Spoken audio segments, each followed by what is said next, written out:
Hello guys, welcome back to Sunshine Network. और आज हम बात करने वाले हैं योरीची के बारे में। नहीं पता योरीची कौन है? ठीक है, चलो मैं बताता हूँ।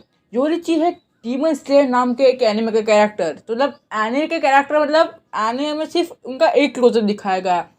देखो उनका एक क्लोजर कौन सा है, ठीक है, पता था मैं। तो जब मुजान को पहली बार तांजीरो मिलता है, ठीक है, तो उसके बाद वो जाता है एक कुछ गली में जाता है, ठीक है। और वहाँ पे उसको थोड़ा सा इंसान मिलते हैं जिनको वो सिंपल ही मार देता है, ठीक है। एंड उसके बाद वो अपने दो पंटर को बुलाता है एंड वो कहता है कि जाओ और हाना फुदा पहने हुए जो डीमन स्लेयर है जो उसको मार दो, ठीक है। सो वो दोनों लोग जाते हैं। वो तो तुम्हें पता ही होगा, डीमन स्लेयर देखी होगी तो। और उसके बाद उसके माइंड में एक इमेज आती है, ये हाँ बस यही आदमी है योरीची, जिसको मतलब वो इतना पावरफुल था कि उसने मुजान को मौत का डर दिखाया था। सो हाँ, आज की इस वीडियो में हम इसके बारे में बात करने वाले हैं। सो बिना करे से देरी किए चलिए वीडियो को शुरू करते हैं। सो ये बात है एक गाँव की, जहाँ पे दो बच्चे जुड़ा पैदा हुए थे। तब के समय में जुड़ा बच्चे होना एक श्राप के समान था। मतलब वो लोग मानते थे कि जुड़ा बच्चे हो तो उनको कोई श्राप लगता है, ठीक है। जिसमें उन दोनों का नाम रखा गया है योरीची और मिचिकात्सु। योरीची के जन्म होते ही उनके सर पे एक डीमन स्लेयर मार्क था, पर किसी को भी वो नहीं पता कि वो डीमंस को मारने वाला डीमन स्लेयर मार के।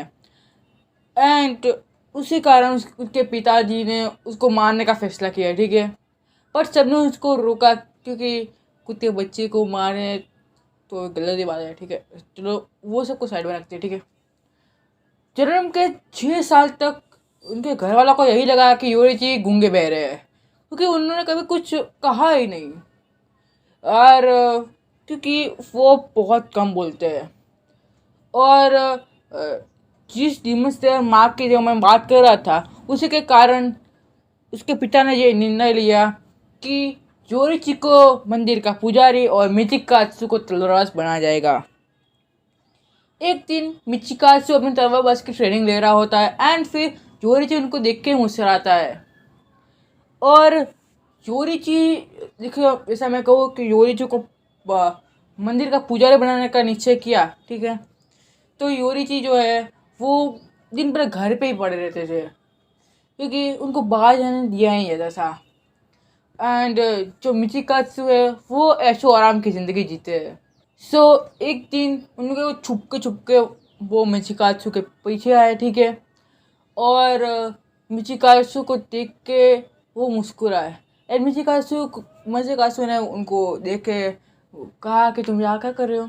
एंड मिचिकात्सु के जो ट्रेनर थे उन्होंने योरीची को एक तलवार लेके उनके साथ लड़ने को कहा।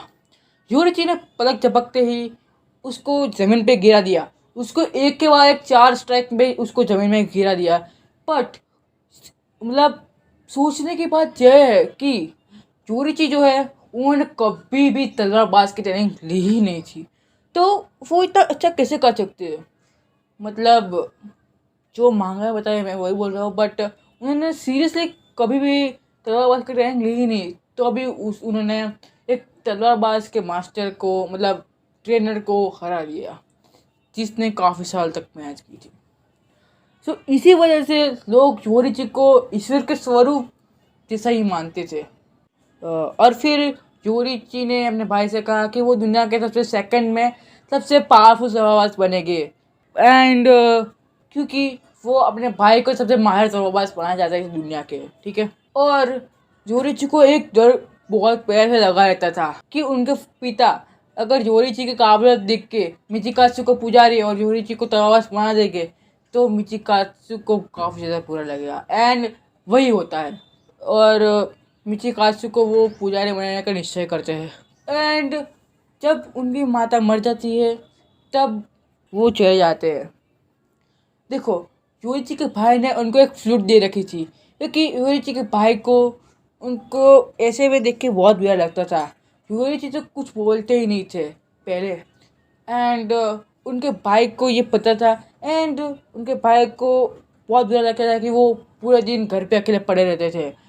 तो उनके भाई ने उसको एक फ्लूट दी कि तुम्हें जब भी मेरी ज़रूरत हो तो तुम ये फ्लूट को बजा के मुझे बुला सकते हो।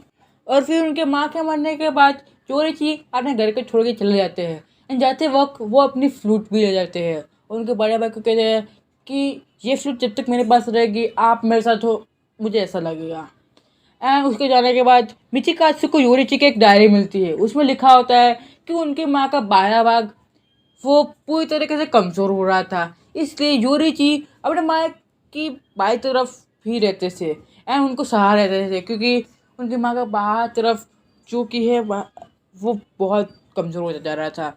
एंड उनको ये सी थ्रू द वर्ल्ड से पता चला और डीमन स्लेयर मार्क वाले इसी सी थ्रू द वर्ल्ड जो टेक्निक है उसका यूज़ कर सकते हैं। एंड यह देख के मिचिकात्सु के मन में योरिची के प्रति बहुत नफरत पैदा हो गई। योरिची ने घर इसलिए छोड़ा क्योंकि मिचिकात्सु को मोखड़ा बनना पड़े, और वो भी उन्होंने उस डायरी में लिखा था, क्योंकि योरिची को पता था कि मिचिकात्सु कभी ना कभी तो यह डायरी पढ़ेगी। एंड उनको सिर्फ फीता ने बताया कि वो जब ये डायरी पढ़ेंगे तो उनको काफ़ी ज़्यादा बुरा लगेगा, उनके प्रति मिचिकात्सु को नफरत पैदा हो जाएगी। 2-3 दिन लगातार भागने के बाद वो योरिची उटा नाम की एक लड़के से मिलते हैं जिसका पूरा परिवार महामारी के दौरान ख़त्म हो चुका था और वो अकेले रहती थी। उसके बाद योरिची उटा के साथ रहने लगते हैं एंड वो उसके कुछ समय बाद वो लोग शादी भी कर लेते हैं। एंड उटा जब प्रेगनेंसी के लास्ट स्टेज में होती है तभी योरिची कहते हैं कि वो एक डॉक्टर को लेकर आएगी शाम तक, बट योरिची को किसी की मदद करने के चलते बहुत देर हो जाती है। एंड जब वो घर पे आते हैं तो वो देखते हैं कि उटा और उनका बच्चा दोनों मर चुके थे, उनको किसी डीमन ने मार दिया था। योरिची की छोटी सी फैमिली बनाने का सपना पूरी तरीके से चूर चूर हो चुका था और वो हत्या उनको इतना बड़ा सदमा देता है कि वो उनकी लाश को 10 दिन तक अपने शरीर से लगा के रखते हैं, जब तक एक डीमन से जो रैनकुकू के पूर्वज थे वो आके योरिची को उनको दफनाने को नहीं बोलते। उसके बाद योरिची डीमन स्लेयर बन जाते हैं। डीमन स्लेयर कॉर्प्स में शामिल होने के बाद योरिची सन ब्रीथिंग टेक्निक का आविष्कार करते हैं। योरिची ये टेक्निक अपने स्टूडेंट्स को भी सिखाना चाहते थे, बट हर कोई उनके जितना पावरफुल नहीं था, इसलिए नहीं सीख पाए वो लोग।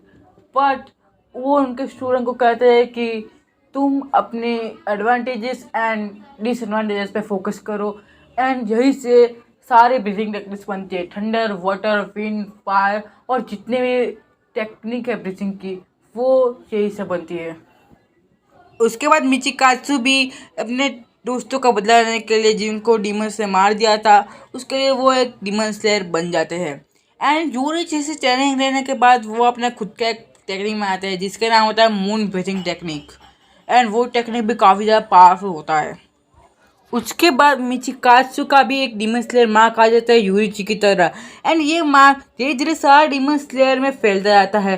बट इस मार्क के साथ उनको योरिची की एबिलिटीज तो मिल जाती है जैसे कि सी थ्रू द वर्ल्ड और बाकी सारी एबिलिटीज, बट उसके साथ ही 25 साल या फिर उससे पहले मर जाने का श्राप भी लग जाता है। कुछ समय बाद योरिची और डीमन किंग मुजान एक बैम्बू फिल्म में आमना सामना करते हैं। मुजान के साथ तमाओ भी वही खड़ी होती है।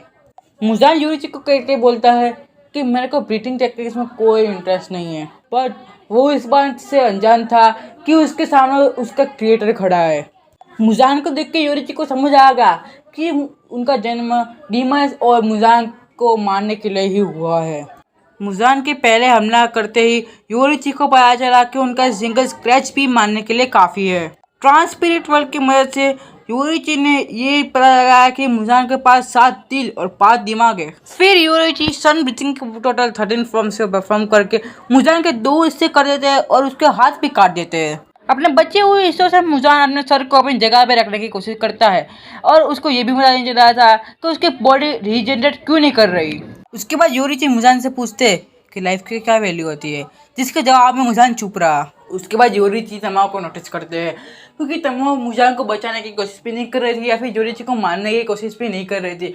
उसके अगले पल योरिची मुजान को देखते हैं और मुजान अपने दांतों को पीस लेता है एंड उसके शरीर को 1800 हिस्सों में तब्दील कर देता है। उन 1800 हिस्से में योरीची ने 1500 हिस्सों को काट भी दिया, बट बाकी के 300 हिस्से बच गए जो कि एक ह्यूमन ब्रेन को परफॉर्म करने के बराबर थे। इन शॉर्ट मुजान बच गया। मुजान मौत के इतने करीब होने के बावजूद भी मुजान बचने में सफल रहा। उसके बाद तमाओ इतना गुस्सा हो जाती है कि वो अपने श्राप का भी ध्यान नहीं रखती एंड वो मुजान का नाम चिल्ला देती है, पर फिर भी वो नहीं मरती क्योंकि वो मुजान के श्राप से आज़ाद हो चुकी थी। उसके बाद योरीची तमाओ को अपने साथ शामिल होने को कहते हैं और वो कहते हैं कि मुजान को मारने में तमाओ उसकी मदद करे। इसी वजह से तमाओ एक डीमन होने के बावजूद भी कोई डीमन से उनको कुछ नहीं बोलता और तमाओ उनकी मदद भी करती है। उसी दिन वापस आने के बाद उसको पता चलता है कि उनका भाई कोकोशिबो नाम के एक डीमन में बदल चुका है। मिचिकात्सु उनके डीमन से माँ के श्राप के कारण एक डीमन बन चुका था। तो योरीची अगर मुजान को ख़त्म कर देगा तो उनका भाई भी ख़त्म हो जाएगा। जिसके बाद योरीची ने कभी मुजान को मारने की कोशिश नहीं की और तमाओ को भी जाने दिया। जिसके बाद योरीची को डीमन स्लेयर क्रॉप से निकाल दिया गया और उनको काफ़ी सारे लोगों ने सेपुका करने को बोला, बट जो डीमन स्लेयर के हेड थे उन्होंने योरीची को सेपुका करने से मना कर दिया क्योंकि वो सिर्फ 8 साल के थे एंड उन्होंने सोच समझ के उनको योरीची को सेपुका करने से मना कर दिया। और योरीची जब 35 साल के हो चुके थे तब वो अपने भाई से मिलते जो कि कोकोशिबो नाम का एक डीमन में बदल चुका था। योरीची को देख के बहुत गुस्सा आया क्योंकि उनके भाई ने डीमन स्लेयर कॉर्प्स को धोखा दिया था एंड वो एक डीमन बन चुके थे। जिसको देख के योरीची अपनी तलवार उठाते हैं और उनके आँख से आंसू भी गिरते हैं क्योंकि वो अब भी अपने भाई से उतना ही प्यार करते थे। योरीची ने तलवार उठाई और मिचिकात्सु पे वार किया। भले ही वो 35 साल के थे बट मिचिकात्सु के काउंटर अटैक करने से पहले ही वो उनका थोड़ा सा गला काट देते हैं एंड जब मिचिकात्सु पीछे मुड़ के देखते हैं तो योरीची मर चुके थे। आखिरकार 65 साल की उम्र में लड़ने के बाद योरीची की मृत्यु हो चुकी थी नेचुरल तरीके से। पर ये नहीं कह सकते कि कोकोशिबो ने उनको मारा था। योरीची की मृत्यु नेचुरल हुई थी क्योंकि वो 65 साल के हो चुके थे एंड 65 साल की उम्र में लड़ाई करने के बाद उनकी मृत्यु हो गई। बट 65 साल की उम्र में भी उन्होंने अपने भाई का थोड़ा सा गला काट दिया, वो भी उनके भाई के काउंटर अटैक करने से पहले ही। एंड वो पीछे मुड़ के देखते हैं जो योरीची मर चुके थे एंड उसके बाद कोकोशिबो उनका गला काट देता है। एंड जो कोकोशिबो एंड मिचिकात्सु है वो दोनों एक ही है। मिचिकात्सु उसके ह्यूमन फॉर्म में जो कि योरीची का भाई था एंड वो कोकोशिबो बन गया। मतलब कुछ लोगों को समझ में नहीं आया होगा इससे मैंने समझा दिया। सो आई होप कि ये वीडियो तुम्हें अच्छी लगी होगी।